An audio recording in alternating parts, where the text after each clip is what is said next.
नमस्कार साथियों, जय भीम। मध्य प्रदेश के ग्वालियर में बाबा साहब डॉक्टर भीमराव अंबेडकर जी की मूर्ति को लेकर कल एक बड़ा आंदोलन होने जा रहा है, जिसको लेकर बताया जा रहा है कि वहां पे चंद्रशेखर आज़ाद भी पहुंचेंगे। चंद्रशेखर आज़ाद के साथ साथ अभी एक और बड़ी खबर सामने निकल के आ रही है कि वंचित बहुजन अघाड़ी के यानी कि बाबा साहब डॉक्टर भीमराव अंबेडकर जी के प्रपौत्र प्रकाश अंबेडकर भी जो है उनका भी समर्थन जो है ग्वालियर के जो बाबा साहब डॉक्टर अंबेडकर की मूर्ति को लेकर जो बवाल हुआ था उसका समर्थन, उस आंदोलन को समर्थन प्रकाश अंबेडकर जी ने भी दे दिया है। हालांकि अभी प्रकाश अंबेडकर की पहुंचने की वहां पे पूर्ण रूप से खबर साफ साफ नहीं हो पा रहा है कि प्रकाश अंबेडकर वहां पे कल जाएंगे या नहीं, लेकिन इतना साफ है कि प्रकाश अंबेडकर जी ने जो है ग्वालियर में हो रहे आंदोलन को लेकर उन्होंने आंदोलन का समर्थन किया है। इसके अलावा भीम आर्मी प्रमुख नगीना से सांसद चंद्रशेखर आज़ाद ने वहां पे 11 तारीख को ऐलान किया है। चंद्रशेखर आज़ाद 11 तारीख को ग्वालियर में रहेंगे और अनिल मिश्रा जो चंद्रशेखर आज़ाद पे अनर्गल टिप्पणी करके खुद को फेमस करना चाहता है, वो लगातार जो है बाबा साहब अम्बेडकर के ऊपर कटाक्ष करते हुए नजर आ रहा है। आज़ादी के इतने साल बीत जाने के बाद भी डॉक्टर अंबेडकर को इस तरह से अपमानित किया जा रहा है। डॉक्टर अंबेडकर की एक मूर्ति को लेकर जो है दलित बस्तियों में काफ़ी ज़्यादा घमासान मची हुई है। पिछले कई महीनों से जो है लोग संघर्ष कर रहे हैं सिर्फ इसलिए कि डॉक्टर अंबेडकर की वहाँ पे मूर्ति स्थापित हो जाए। सोचिए दोस्तों, दलितों में कितनी ज़्यादा एग्रेशन है कि एक मूर्ति को लेकर वो लगातार डटे हुए हैं कि जब तक मूर्ति नहीं लगेगी तब तक जो है संघर्ष से पीछे हम लोग नहीं हटेंगे। और यही होती है संघर्ष और जागरूकता।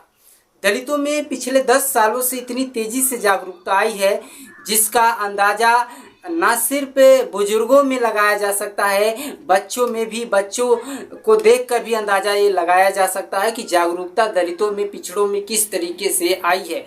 हालांकि दलितों में काफ़ी बड़ी मात्रा में एग्रेशन के साथ जागरूकता आई है। वहीं पे रोहिणी घाबरी ने चंद्रशेखर आज़ाद पे एक और बड़ा इल्जाम लगाया है। उन्होंने कहा कि चंद्रशेखर आज़ाद को हम ही जो है स्क्रिप्ट करके लिख करके देते थे, तभी चंद्रशेखर आज़ाद बोलते थे। यहाँ तक कि रोहिणी घाबरी ने चंद्रशेखर आज़ाद को लेकर ये भी कह डाली कि चंद्रशेखर आज़ाद जो कुछ भी चंद्रशेखर आज़ाद बहन कुमारी मायावती जी पर बोले हैं वो सब मैं जो है स्क्रिप्ट करके देती थी, तब चंद्रशेखर आज़ाद बोलते थे। ये तो बात साफ है, लेकिन क्या चंद्रशेखर आज़ाद रोहिणी घाबरी के इस सवाल का जवाब देंगे? अब रोहिणी घाबरी के इस बयान के बाद जो है काफ़ी ज़्यादा बवाल देखने को मिलेगा। लेकिन दोस्तों, देखा जाए सभी बातें जो है सुनने और समझने के बाद अगर निष्कर्ष निकाला जाए तो कहीं ना कहीं रोहिणी घाबरी जो है खुद को फेमस करने के लिए चंद्रशेखर आज़ाद का सहारा ले रही हैं। हालांकि रोहिणी घाबरी ने कहा कि मैंने कभी भी बीएसपी सुप्रीमो बहन मायावती जी पर टिप्पणी नहीं की और कभी भी उनके विपक्ष में और उनके साथ कभी भी ऐसे अनर्गल बातें अपने ट्वीट में नहीं की हैं। जबकि अभी SC/ST रिजर्वेशन मामले को लेकर यही रोहिणी घाबरी बसपा सुप्रीमो बहन मायावती जी पर अनर्गल टिप्पणी की थी। उन्हें एक जाति सूचक शब्दों का प्रयोग करके उन्हें एक जाति, एक वर्ग का जो है नेता घोषित कर दिया था यही रोहिणी घाबरी ने। और यही रोहिणी घाबरी आज कह रही हैं कि मैं बहन कुमारी मायावती जी का सम्मान करती हूँ। मैंने जो है बहन कुमारी मायावती जी पर अभी तक कोई भी अपमानजनक करने वाली टिप्पणी नहीं की है। सोचिए किस तरह से मानसिक लेवल रोहिणी घाबरी का है और खुद को फेमस करने के लिए, नेता बनने के लिए इस महिला को क्या क्या करना पड़ रहा है। आप इसके ट्वीट और इसके वीडियो उठाकर देख सकते हैं।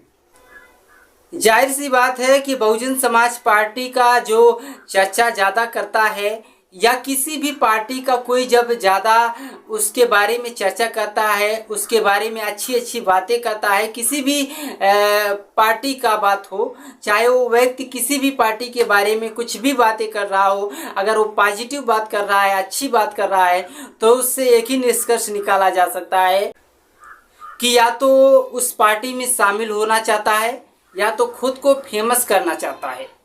ये दो ही कारण हो सकते हैं जो वो व्यक्ति जो है उस पार्टी के लिए काम करना चाहता है। अब रोहिणी घाबरी के साथ भी कुछ ऐसा ही है।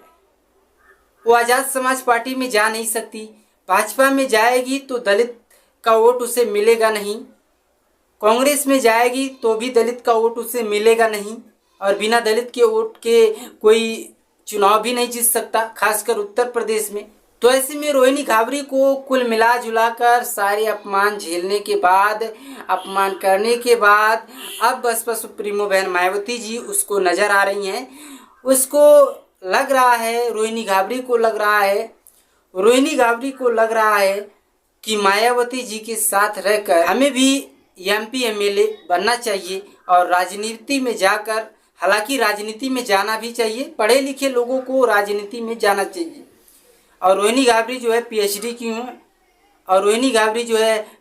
की हुई हैं, वो भी स्विट्जरलैंड जैसे देशों में, तो उनको भी जाहिर सी बात है राजनीति में आना चाहिए। लेकिन आप राजनीति में किस मंशा से आ रहे हैं ये भी ज़रूरी है। ऐसे किसी के ऊपर कटाक्ष करके, किसी को अपमानित करके, किसी के चरित्र पर सवाल खड़ा करके आप राजनीति में आएंगे तो सफल होना काफ़ी ज़्यादा मुश्किल का सामना भी करना पड़ सकता है। फिलहाल दोस्तों, आपकी रोहिणी घाबरी जी को लेकर आपकी क्या कुछ प्रतिक्रिया है उसे कमेंट सेक्शन में ज़रूर बताइएगा। मिलते हैं किसी और वीडियो में, तब तक के लिए धन्यवाद।